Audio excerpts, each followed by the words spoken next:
श्रीदुर्गायै नमः। अथ देव्याः कवचम्।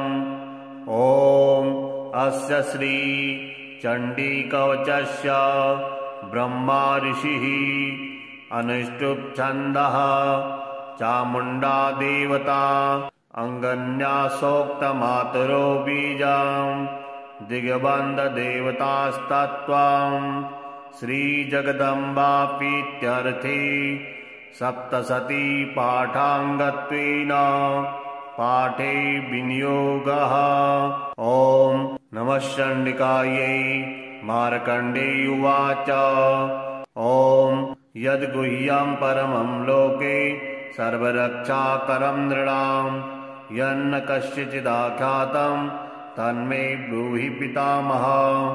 ब्रह्मोवाच अस्ति गुह्यतमं विप्र सर्वभूतोपकारकं देव्यास्तु कवचं पुण्यं तच्छृणुष्व महामुने। प्रथमं शैलपुत्री च द्वितीयं ब्रह्मचारिणी तृतीयं चन्द्रघण्टेति कूष्माण्डेति चतुर्थकं पञ्चमं स्कन्दमातेति षष्ठं कात्यायनीति च सप्तमं कालरात्रीति महागौरीति चाष्टमं नवमं सिद्धिदात्री च नवदुर्गाः प्रकीर्तिताः। उक्तानेतानि नामानि ब्रह्मणे महात्मना अग्निना दह्यमानस्तु शत्रुमध्ये गतोरणे विषमे दुर्गमेश्चैव मर्याताः शरणं गताः न तेषां जायते किञ्चित् दशवं रणसङ्कटे नावदं तस्य पश्यामि शोकदुःखभयं नहि यस्तु भक्त्या स्मृता नूनं तेषां वृद्धिः प्रजायते।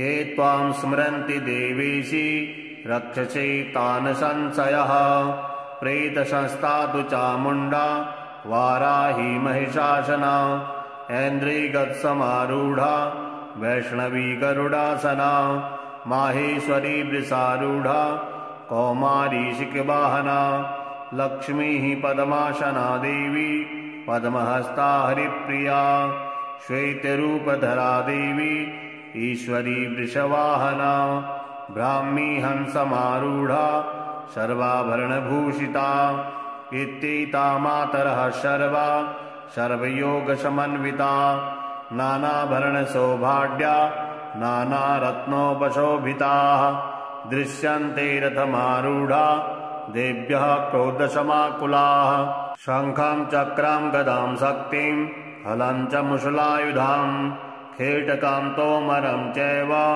परशुं पाशमेव च कुन्तायुधं त्रिशूलं च सारङ्गमायुधमुत्तमं दैत्यानां देहनाशाय भक्तानामभयाय च धारयन्तायुधानित्थं देवानां च हिताय वै। नमस्तेस्तु महारौद्रे महाघोरपराक्रमे महाबले महोत्साहे महाभयविनाशिनी त्राहि मां देवि दुष्प्रेक्षे शत्रूणां भयवर्धिनी।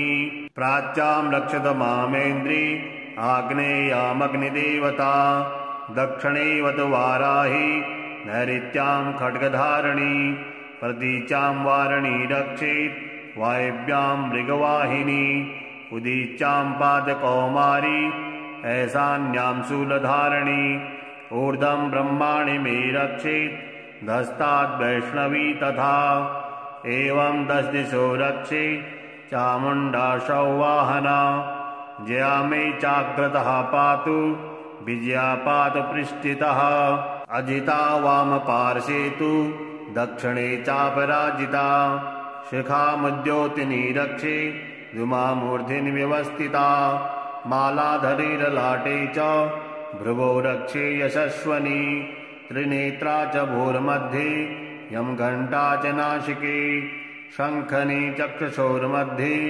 श्रोतयोर्द्वारवासिनी कपोलो कालिका रक्षेत् कर्णमूले तु शाङ्करी नासिकायां सुगन्धा च उत्तरोष्टे च चर्चिका अधरे चामृतकला जिह्वायां च सरस्वती दन्तान् रक्षत कौमारी कण्ठदेशे तु चण्डिका घण्टिकां चित्रघण्टा च महामाया च तालुके कामाक्षी चिबुकं रक्षेत् वाचं मे सर्वमङ्गला ग्रीवायां भद्रकाली च पृष्ठवंशे धनुर्धरी नीलग्रीवा बहि कण्ठे नलिकां नलकूबरी स्कन्दयोः खड्गनीरक्षेत् बाहुमे वज्रधारिणी हस्तयोर्दण्डनी रक्षेत् दम्बिका चाङ्गुलीषु च नखाञ्छुलेश्वरी रक्षेत् कुक्षौ रक्षे कुलेश्वरी स्तनौ रक्षेन्महादेवी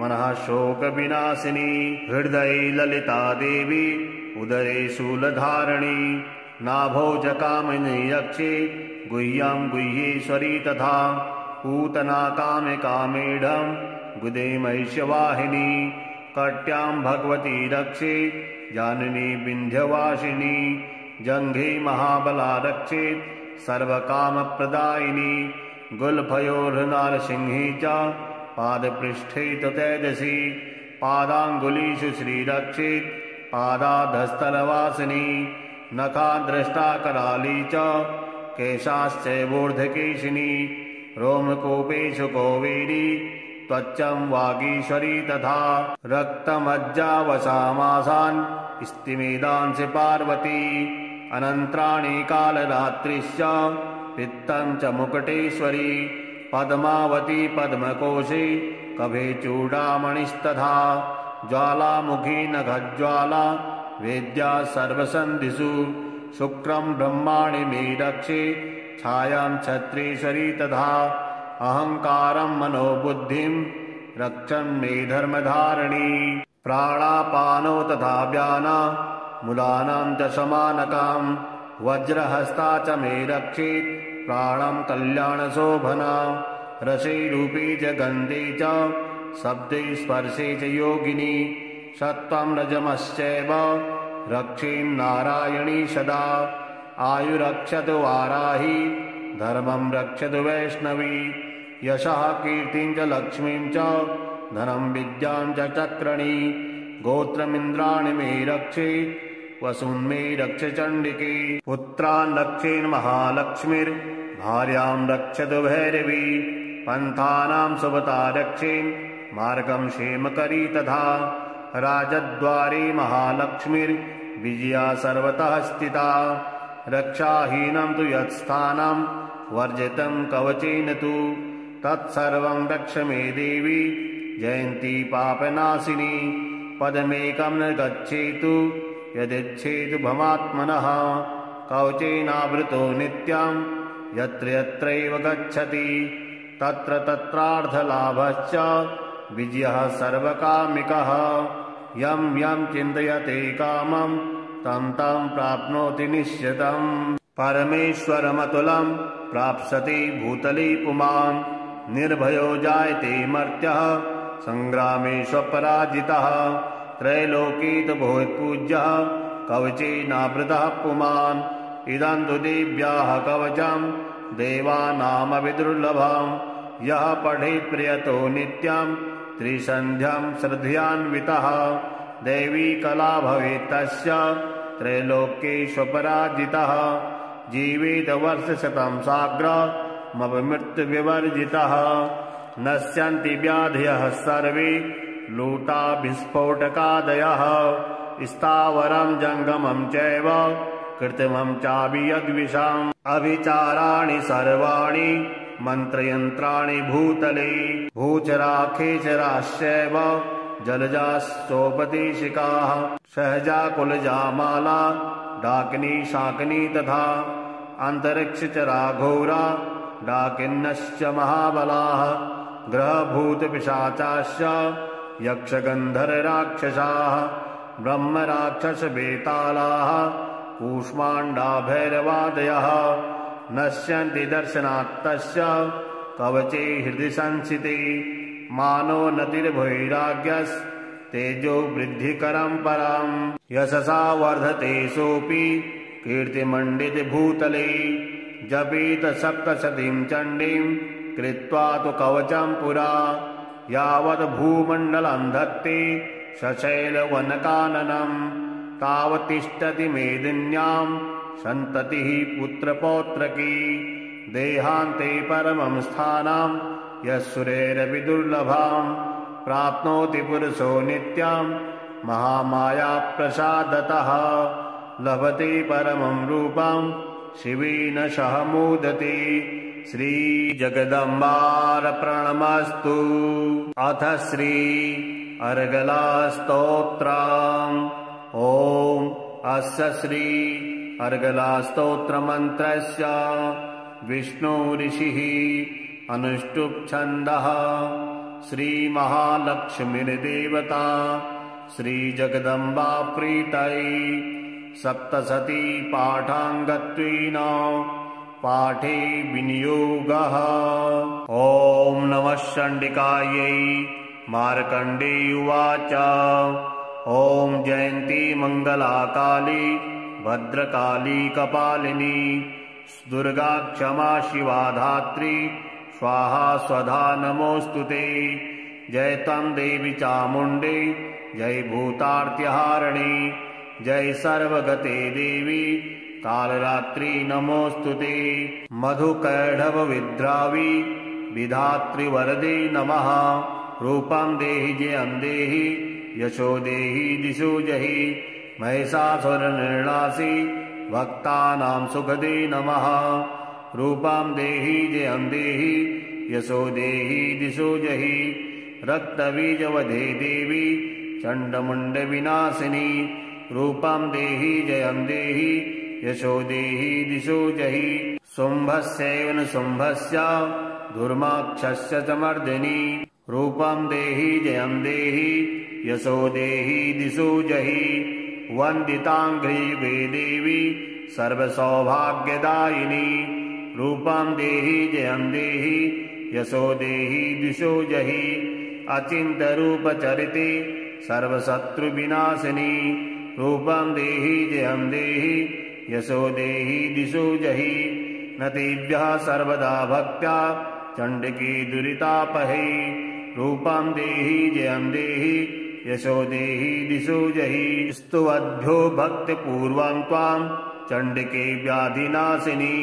रूपं देहि जयं देहि यशो देहि दिशो जहि चण्डिके सततं ये त्वामर्चयन्तीह भक्तितः रूपं देहि जयं देहि यशो देहि दिशो जहि देहि सौभाग्यमारोग्यं देहि मे परमं सुखं रूपं देहि जयं देहि यशो देहि दिशो जहि विदेहि दुषितां नाशं विदेहि बलमुच्चकैः रूपं देहि जयं देहि यशो देहि दिशो जहि विदेहि देवि कल्याणं विदेहि परमां श्रियं रूपं देहि जयं देहि यशो देहि दिशो जहि सुरासुरशिरोरत्न निधृष्णम्बिके रूपं देहि जयं देहि यशो देहि दिशो जहि विद्यावन्तं यशस्वन्तं लक्ष्मीवन्तं जनं कुरु रूपं देहि जयं देहि यशो देहि दिशो जहि प्रचण्डदैत्यदर्पघ्ने चण्डिके प्रणताय मे रूपं देहि जयं देहि यशो देहि दिशो जहि चतुर्भुजे चतुर्वक्ता संस्तुते परमेश्वरी रूपं देहि जयं देहि यशो देहि दिशो जहि कृष्णेन संस्तुते देवी सस्वद्भक्त्या सदाम्बिके रूपं देहि जयं देहि यशो देहि दिशो जहि हिमाचलसुतानाथ संस्तुते परमेश्वरी रूपं देहि जयं देहि यशो देहि दिशो जहि इन्द्राणीपति सदा भाव पूजिते परमेश्वरी रूपं देहि जयं देहि यशो देहि दिशो जहि देवी प्रचण्ड दोर्दण्ड दैत्यदर्भविनाशिनी रूपं देहि जयं देहि यशो देहि दिशो जहि देवी भक्तजनोदामा दत्तानन्दोदयम्बिके रूपं देहि जयं देहि यशो देहि दिशो जहि पत्नीं मनोरमां देहि मनोवृत्तानुसारिणीं तारिणीं सुदुर्गसंसार सागरस्य कुलोद्भवाम् इदं स्तोत्रं पठित्वा तु महास्तोत्रं पठेन्नरः शतुसप्तशती संख्या वरमवाप्नोति सम्पदाम्। श्रीजगदम्बार्पणमस्तु। अथ कीलकम्।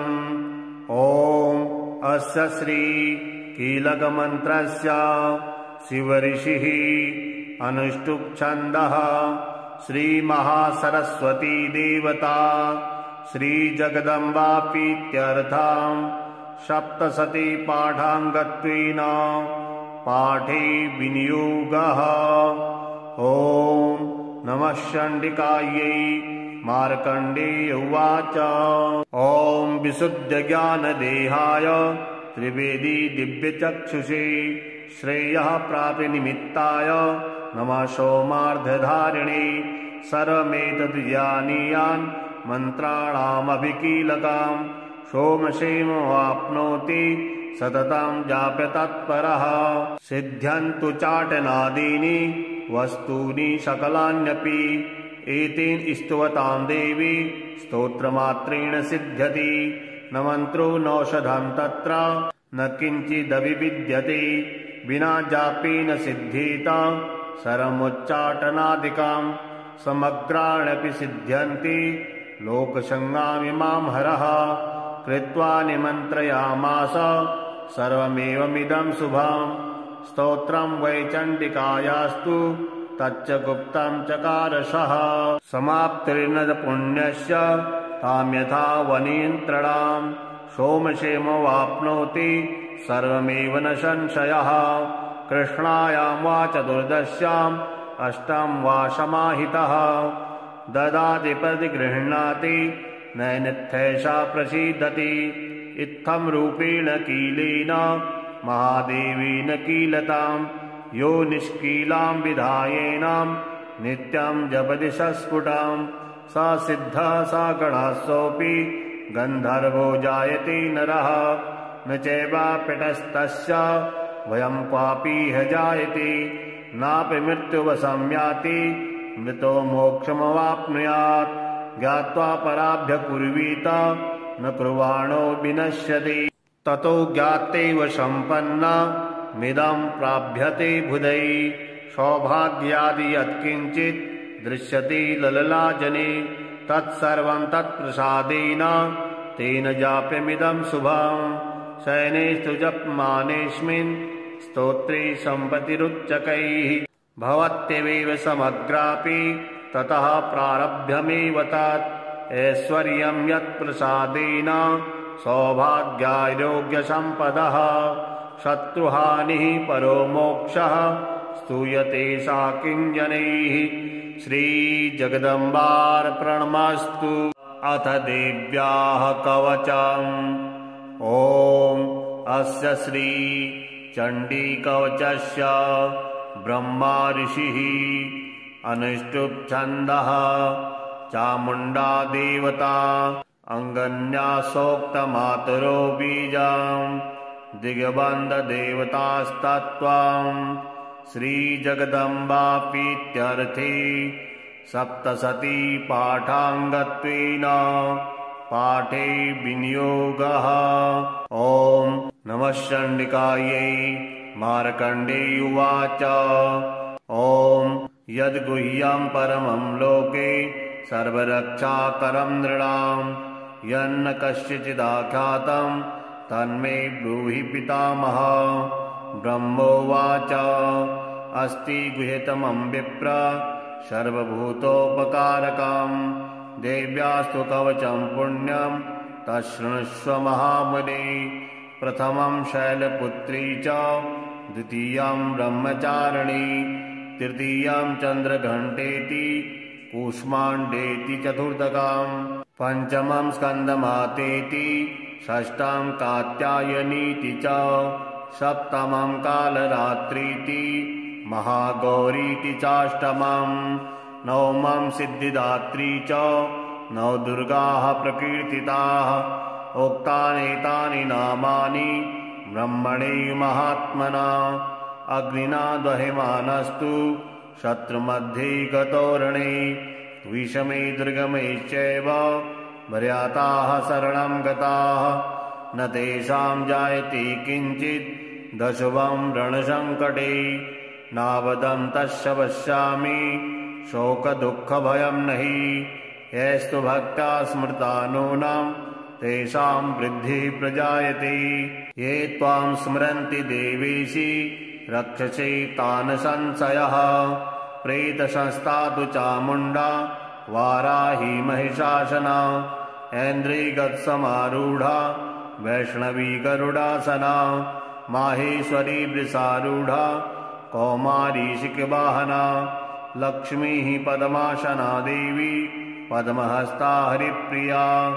श्वेतरूपधरा देवी ईश्वरी वृषवाहना ब्राह्मी हंसमारूढा सर्वाभरणभूषिता इत्येता मातरः सर्वा सर्वयोगसमन्विता नानाभरणसौभाग्या नानारत्नोपशोभिताः दृश्यन्ते रथमारूढा देव्यः क्रोधसमाकुलाः शङ्खं चक्रं गदां शक्तिं हलं च मुशलायुधां खेटकां तोमरं चैव परशुं पाशमेव च कुन्तायुधं त्रिशूलं च सारङ्गमायुधमुत्तमं दैत्यानां देहनाशाय भक्तानामभयाय च धारयन्तायुधानित्थं देवानां च हिताय वै नमस्तेस्तु महारौद्रे महाघोरपराक्रमे महाबले महोत्साहे महाभय विनाशिनी त्राहि मां देवि दुष्प्रेक्षे शत्रूणां भयवर्धिनी प्राच्यां रक्षत मामेन्द्री आग्नेयामग्निदेवता दक्षिणेवतु वाराही नैऋत्यां खड्गधारिणी प्रतीचां वारिणी रक्षेत् वायव्यां मृगवाहिनी उदीच्यां पादकौमारी ऐशान्यां शूलधारिणी ऊर्ध्वं ब्रह्माणि मे रक्षेत् धस्ताद् वैष्णवी तथा एवं 10 दिशो रक्षे चामुण्डा सौवाहना जया मे चाग्रतः पातु विजया पातु पृष्ठितः अजिता वामपार्श्वे तु दक्षिणे चापराजिता शिखामुद्योतिनी रक्षे धूमामूर्ध्नि व्यवस्थिता मालाधरीरलाटे च भ्रुवो रक्षे यशस्वनी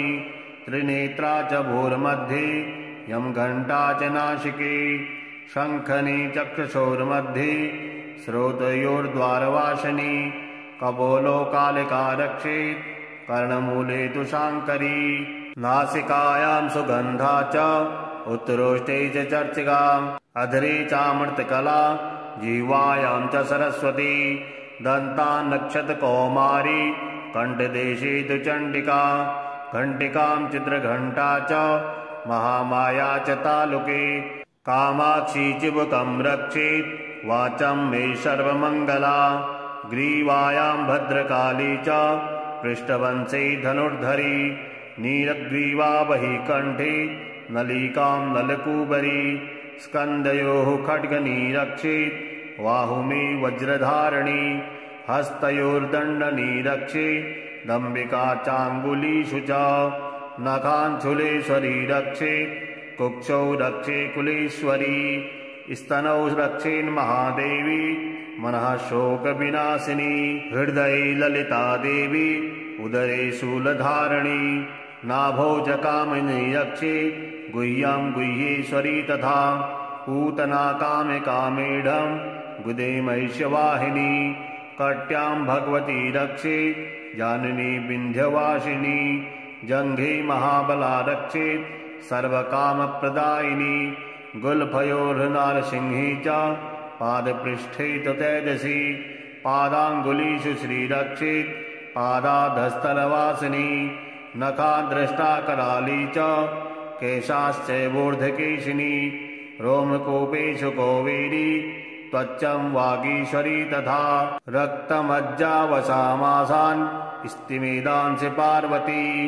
अनन्त्राणि कालरात्रिश्च पित्तं च मुकुटेश्वरी पद्मावती पद्मकोशे कभे चूडामणिस्तथा ज्वालामुखी नखज्वाला वेद्या सर्वसन्धिषु शुक्रं ब्रह्माणि मे रक्षे छायां छत्रेश्वरी तथा अहङ्कारं मनोबुद्धिं रक्षन् मे धर्मधारिणी प्राणापानो तथा व्याना मूलानां च समानकां वज्रहस्ता च मे रक्षेत् प्राणं कल्याणशोभना रसे रूपे च गन्धे च शब्दे स्पर्शे च योगिनी सत्त्वं रजमश्चैव रक्षेन्नारायणी सदा आयुरक्षतु वाराही धर्मं रक्षतु वैष्णवी यशः कीर्तिं च लक्ष्मीं च धनं विद्यां च चक्रणी गोत्रमिन्द्राणि मे रक्षे वसून् मे रक्ष चण्डिके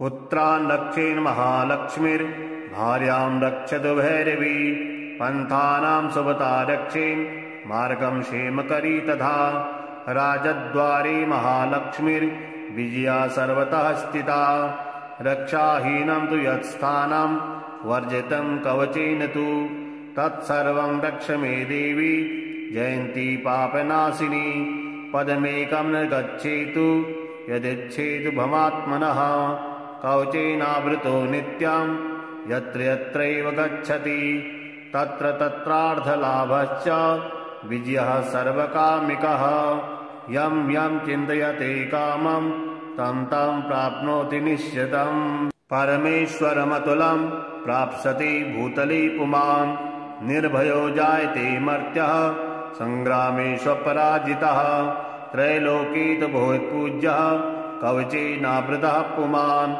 इदं तु देव्याः कवचं देवानामपि दुर्लभम् यः पठेत् प्रियतो नित्यं त्रिसन्ध्यां श्रद्धयान्वितः दैवी कला भवेत् तस्य त्रैलोक्येष्वपराजितः जीवेत वर्षशतं साग्रमपमृत्युविवर्जितः नश्यन्ति व्याधयः सर्वे लूटाभिस्फोटकादयः स्थावरं जङ्गमं चैव कृत्रिमं चापि यद्विषाम् अभिचाराणि सर्वाणि मन्त्रयन्त्राणि भूतले भूचराखेचराश्चैव जलजाश्चोपदेशिकाः सहजाकुलजामाला डाकिनी शाकिनी तथा अन्तरिक्षचराघोरा डाकिन्यश्च महाबलाः ग्रहभूतपिशाचाश्च यक्षगन्धर्वराक्षसाः ब्रह्मराक्षसवेतालाः कूष्माण्डा भैरवादयः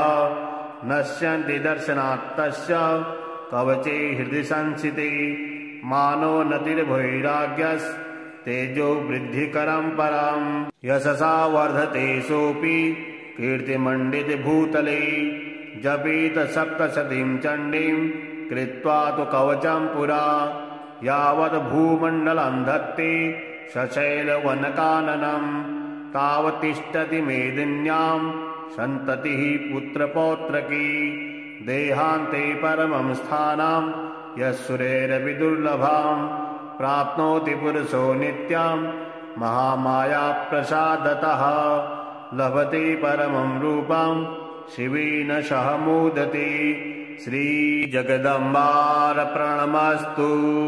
अथ श्री अर्गलास्तोत्रम्।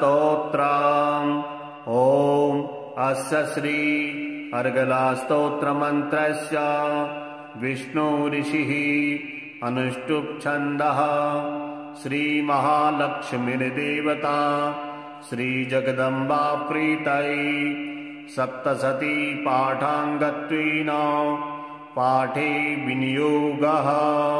ॐ नमः चण्डिकायै। मार्कण्डेय उवाच ॐ जयन्ती मङ्गलाकाली भद्रकाली कपालिनी दुर्गा क्षमा शिवा धात्री स्वाहा स्वधा नमोऽस्तु ते। जय त्वं देवी चामुण्डे जय भूतार्तिहारिणी जय सर्वगते देवी कालरात्रि नमोऽस्तु ते। मधुकैढवविद्रावी विधातृवरदे नमः। रूपं देहि जयं देहि यशो देहि दिशो जहि महिषासुरनिर्णासि भक्तानां सुखदे नमः। रूपं देहि जयं देहि यशो देहि दिशो जहि रक्तबीजवधे देवी चण्डमुण्डविनाशिनी। रूपं देहि जयं देहि यशो देहि दिशो जहि शुम्भस्यैव न शुम्भस्य धूर्माक्षस्य च मर्दिनि रूपं देहि जयं देहि यशो देहि दिशो जहि वन्दिताङ्घ्रियुगे देवी सर्वसौभाग्यदायिनी रूपं देहि जयं देहि यशो देहि दिशो जहि अचिन्त्यरूपचरिते सर्वशत्रुविनाशिनी रूपं देहि जयं देहि यशो देहि दिशो जहि न तेभ्यः सर्वदा भक्त्या चण्डिकी दुरितापहे रूपं देहि जयं देहि यशो देहि दिशो जहि स्तुवद्भ्यो भक्तिपूर्वं त्वां चण्डिके व्याधिनाशिनी रूपं देहि जयं देहि यशो देहि दिशो जहि चण्डिके सततं ये त्वामर्चयन्तीह भक्तितः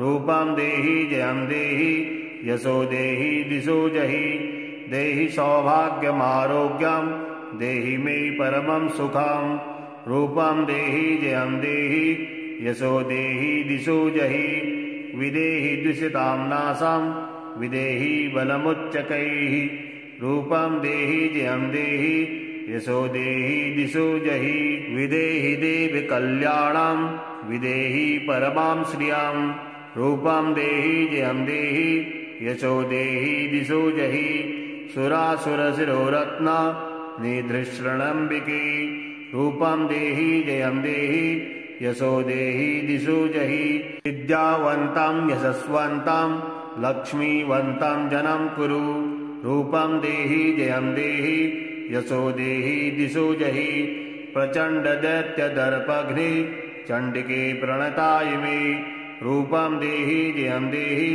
यशो देहि दिशो जहि चतुर्भुजे चतुर्वक्ता संस्तुते परमेश्वरी रूपं देहि जयं देहि यशो देहि दिशो जहि कृष्णेन संस्तुते देवी सस्वद्भक्त्या सदाम्बिके रूपं देहि जयं देहि यशो देहि दिशो जहि हिमाचलसुतानाथा संस्तुते परमेश्वरी रूपं देहि जयं देहि यशो देहि दिशो जहि इन्द्राणीपति सदा भावा पूजिते परमेश्वरी रूपं देहि जयं देहि यशो देहि दिशो जहि देवी प्रचण्ड दोर्दण्ड दैत्यदर्भविनाशिनी रूपं देहि जयं देहि यशो देहि दिशो जहि देवी भक्तजनोदामा दत्तानन्दोदयम्बिके रूपं देहि जयं देहि यशो देहि दिशो जहि पत्नीं मनोरमां देहि मनोवृत्तानुसारिणीं तारिणीं सुदुर्गसंसार सागरस्य कुलोद्भवाम् इदं स्तोत्रं पठित्वा तु महास्तोत्रं पठेन्नरः शतु सप्तशती संख्या वरमाप्नोति सम्पदाम् श्रीजगदम्बार्पणमस्तु। अथ कीलकम् ॐ अस्य श्री कीलकमन्त्रस्य शिवऋषिः अनुष्टुप् छन्दः श्रीमहासरस्वती देवता श्रीजगदम्बापीत्यर्थम् सप्तशती पाठाङ्गत्वेन पाठे विनियोगः। ॐ नमः चण्डिकायै। मार्कण्डेय उवाच ॐ विशुद्धज्ञानदेहाय त्रिवेदी दिव्यचक्षुषे श्रेयः प्राप्तिनिमित्ताय नमः सोमार्धधारिणे सर्वमेतद् जानीयान् मन्त्राणामभिकीलकाम् सोमक्षेमवाप्नोति सततं जाप्यतत्परः सिद्ध्यन्तु चाटनादीनि वस्तूनि सकलान्यपि एतेन स्तुवतां देवी स्तोत्रमात्रेण सिद्ध्यति न मन्त्रो नौषधं तत्र न किञ्चिदभिविद्यते विना जापेन सिद्ध्येत सर्वमुच्चाटनादिकं समग्राण्यपि सिद्ध्यन्ति लोकसङ्गामिमां हरः कृत्वा निमन्त्रयामास सर्वमेवमिदं शुभं स्तोत्रं वै चण्डिकायास्तु तच्च गुप्तं चकारसः समाप्तिर्न पुण्यस्य तां यथा वनियन्त्रणां सोमक्षेमवाप्नोति सर्वमेव न संशयः। कृष्णायां वा चतुर्दश्याम् अष्टं वा समाहितः। ददाति प्रतिगृह्णाति नैनित्यैषा प्रसीदति। इत्थं रूपेण कीलेन महादेवेन कीलताम् यो निष्कीलां विधायेनां नित्यं जपति सस्फुटाम्। स सिद्धः स गणः सोऽपि गन्धर्वो जायते नरः। न चैवाप्यतस्तस्य वयं क्वापीह जायते। नापि मृत्युवसंयाति मृतो मोक्षमवाप्नुयात्। ज्ञात्वा पराभ्यकुर्वीत न कुर्वाणो विनश्यति। ततो ज्ञात्यैव सम्पन्नमिदं प्राप्यते बुधैः। सौभाग्यादि यत्किञ्चित् दृश्यते लललाजने तत्सर्वं तत्प्रसादेन तेन जाप्यमिदं शुभम्। शयनेषु जप्यमानेऽस्मिन् स्तोत्रे सम्पत्तिरुच्चकैः। भवत्येव समग्रापि ततः प्रारभ्यमेव तत्। ऐश्वर्यं यत्प्रसादेन सौभाग्यारोग्यसम्पदः। शत्रुहानिः परो मोक्षः स्तूयते सा किञ्जनैः। श्रीजगदम्बार्पणमस्तु। अथ देव्याः कवचम्।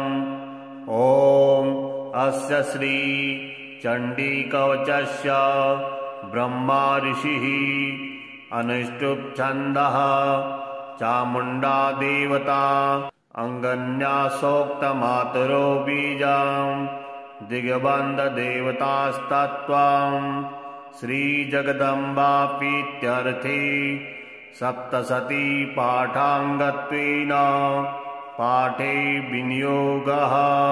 ॐ नमः चण्डिकायै।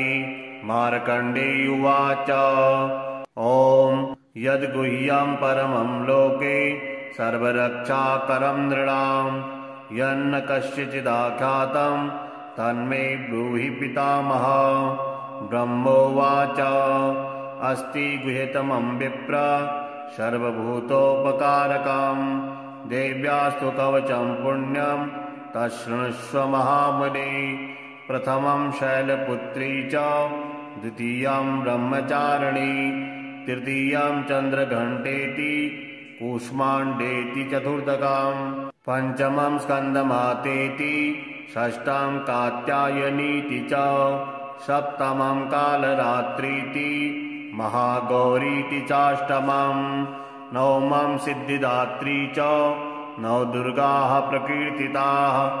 उक्तानेतानि नामानि ब्रह्मणे महात्मना अग्निना दह्यमानस्तु शत्रुमध्ये गतोरणे विषमे दुर्गमे चैव मर्याताः शरणं गताः न तेषां जायते किञ्चित् दशवं रणसङ्कटे नावदं तस्य पश्यामि शोकदुःखभयं नहि यैस्तु भक्त्या स्मृता नूनं तेषां वृद्धिः प्रजायते ये त्वां स्मरन्ति देवेशि रक्षसे तान् संशयः प्रेतसंस्था तु चामुण्डा वाराही महिषासना ऐन्द्रियगतसमारूढा वैष्णवी गरुडासना माहेश्वरी वृषारूढा कौमारी शिखवाहना लक्ष्मीः पद्मासना देवी पद्महस्ता हरिप्रिया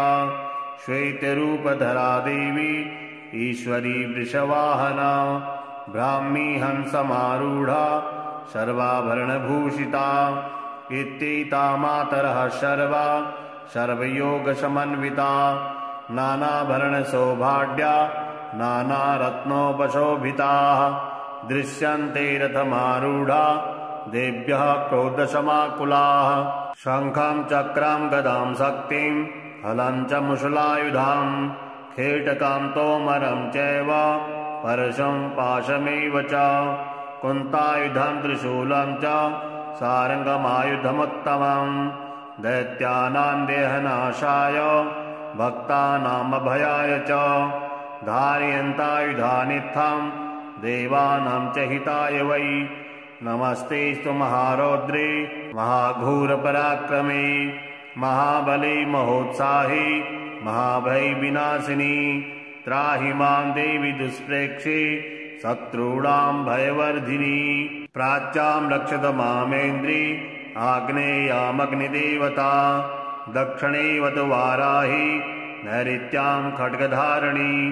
प्रतीच्यां वारिणी रक्षेत् वायव्यां मृगवाहिनी।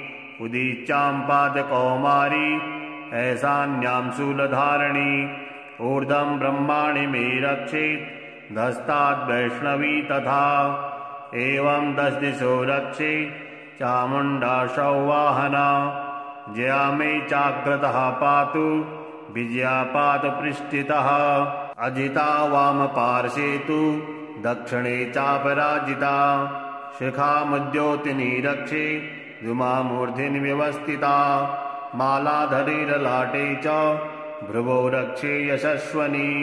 त्रिनेत्रा च भूर्मध्ये यं घण्टा च नासिके। शङ्खनी चक्षुषोर्मध्ये श्रोतयोर्द्वारवासिनी। कपोलो कालिका रक्षेत् कर्णमूले तु शाङ्करी। नासिकायां सुगन्धा च उत्तरोष्टे च चर्चिका। अधरे चामृतकला जिह्वायां च सरस्वती। दन्तान् रक्षत कौमारी कण्ठदेशे तु चण्डिका। घण्टिकां चित्रघण्टा च महामाया च तालुके। कामाक्षी चिबुकं रक्षेत् वाचं मे सर्वमङ्गला। ग्रीवायां भद्रकाली च पृष्ठवंशे धनुर्धरी। नीलग्रीवा बहि कण्ठे नलिकां नलकूबरी। स्कन्धयोः खड्गनी रक्षेत् बाहुमे वज्रधारिणी। हस्तयोर्दण्डनी रक्षे दम्बिका चाङ्गुलीषु च। नखाञ्चुलेश्वरी रक्षे कुक्षौ रक्षे कुलेश्वरी। स्तनौ रक्षेन्महादेवी मनः शोकविनाशिनी। हृदये ललिता देवी उदरे शूलधारिणी। नाभौ च कामिनी रक्षे गुह्यां गुह्येश्वरी तथा। पूतना कामेढं गुदे महिषवाहिनी। कट्यां भगवती रक्षे जाननी विन्ध्यवासिनी। जङ्घे महाबला रक्षेत् सर्वकामप्रदायिनी। गुल्फयोर्नारसिंही च पादपृष्ठे तु तेजसी। पादाङ्गुलीषु श्रीरक्षेत् पादाधस्तनवासिनी।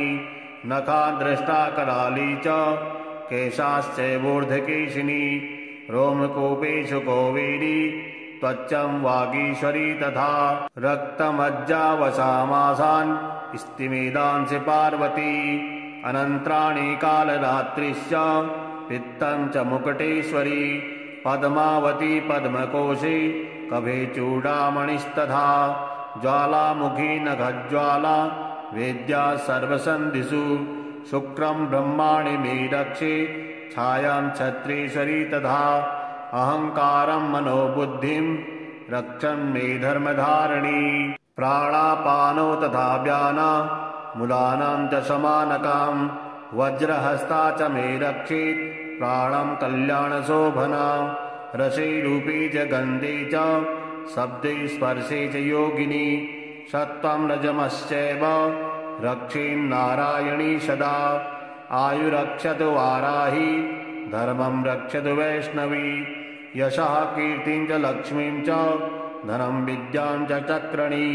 गोत्रमिन्द्राणि मे रक्षे वसून्मे रक्ष चण्डिके। पुत्रान् रक्षेन्महालक्ष्मीर्भार्यां रक्षतु भैरवी। पन्थानां सुभता रक्षेन् मार्गं क्षेमकरी तथा। राजद्वारे महालक्ष्मीर्विजया सर्वतः स्थिता। रक्षाहीनं तु यत्स्थानं वर्जितं कवचेन तु। तत्सर्वं रक्ष मे देवी जयन्ती पापनाशिनी। पदमेकं न गच्छेतु यदिच्छेतु भमात्मनः। कवचेनावृतो नित्यं यत्र यत्रैव गच्छति। तत्र तत्रार्थलाभश्च विजयः सर्वकामिकः। यं यं चिन्तयते कामं तं तं प्राप्नोति निश्चितम्। परमेश्वरमतुलं प्राप्स्यति भूतले पुमान्। निर्भयो जायते मर्त्यः सङ्ग्रामेष्वपराजितः। त्रैलोके तु भूत्पूज्यः कवचेनावृतः पुमान्। इदं तु देव्याः कवचं देवानामपि दुर्लभम् यः पठेत् प्रियतो नित्यम् त्रिसन्ध्यां श्रद्धयान्वितः देवी कला भवेत् तस्य त्रैलोक्येष्वपराजितः जीवेत वर्षशतं साग्रमपमृत्युविवर्जितः नश्यन्ति व्याधयः सर्वे लूटा विस्फोटकादयः स्थावरं जङ्गमं चैव कृत्रिमं चापि यद्विषाम् अभिचाराणि सर्वाणि मन्त्रयन्त्राणि भूतले भूचराखेचराश्चैव जलजाश्चोपदेशिकाः सहजाकुलजामाला डाकिनी शाकिनी तथा अन्तरिक्षचराघोरा डाकिन्नश्च महाबलाः ग्रहभूतपिशाचाश्च यक्षगन्धर्वराक्षसाः ब्रह्मराक्षसबेतालाः कूष्माण्डाभैरवादयः नश्यन्ति दर्शनात्तस्य कवचे हृदि संस्थिते मानो नतिर्भैराग्यस्तेजो वृद्धिकरं परम् यशसा वर्धते सोऽपि कीर्तिमण्डितभूतले जपेत सप्तशतीं चण्डीं कृत्वा तु कवचं पुरा यावत् भूमण्डलं धत्ते सशैलवनकाननम् तावत्तिष्ठति मेदिन्यां सन्ततिः पुत्रपौत्रकी देहान्ते परमं स्थानं यस्सुरैरपि दुर्लभं प्राप्नोति पुरुषो नित्यं महामायाप्रसादतः लभते परमं रूपं शिवेन सह मोदते श्रीजगदम्बार्पणमस्तु। अथ श्री अर्गलास्तोत्रम्। ॐ अस्य श्री अर्गलास्तोत्रमन्त्रस्य विष्णुऋषिः अनुष्टुप् छन्दः श्रीमहालक्ष्मीर्देवता श्रीजगदम्बा प्रीतये सप्तशती पाठाङ्गत्वेन पाठे विनियोगः। ॐ नमः चण्डिकायै। मार्कण्डेय उवाच ॐ जयन्ती मङ्गला काली भद्रकाली कपालिनी दुर्गा क्षमा शिवा धात्री स्वाहा स्वधा नमोऽस्तु ते। जय त्वं देवी चामुण्डे जय भूतार्तिहारिणी जय सर्वगते देवी कालरात्रि नमोऽस्तु ते। मधुकैढवविद्रावी विधातृवरदे नमः। रूपं देहि जयं देहि यशो देहि दिशो जहि महिषासुरनिर्णासि भक्तानां सुखदे नमः। रूपं देहि जयं देहि यशो देहि दिशो जहि रक्तबीजवधे देवी चण्डमुण्डविनाशिनी। रूपं देहि जयं देहि यशो देहि दिशो जहि शुम्भस्यैव न शुम्भस्य धूर्माक्षस्य च मर्दिनी।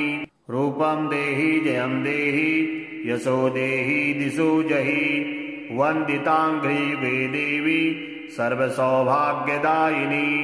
रूपं देहि जयं देहि यशो देहि दिशो जहि अचिन्त्यरूपचरिते सर्वशत्रुविनाशिनी। रूपं देहि जयं देहि यशो देहि दिशो जहि नतीभ्यः सर्वदा भक्त्या चण्डिके दुरितापहे। रूपं देहि जयं देहि यशो देहि दिशो जहि स्तुवद्भ्यो भक्तिपूर्वं त्वां चण्डिके व्याधिनाशिनी। रूपं देहि जयं देहि यशो देहि दिशो जहि चण्डिके सततं ये त्वामर्चयन्तीह भक्तितः। रूपं देहि जयं देहि यशो देहि दिशो जहि देहि सौभाग्यमारोग्यं देहि मे परमं सुखम्। रूपं देहि जयं देहि यशो देहि दिशो जहि विदेहि दुषितां नाशं विदेहि बलमुच्चकैः। रूपं देहि जयं देहि यशो देहि दिशो जहि विदेहि देवि कल्याणं विदेहि परमां श्रियं।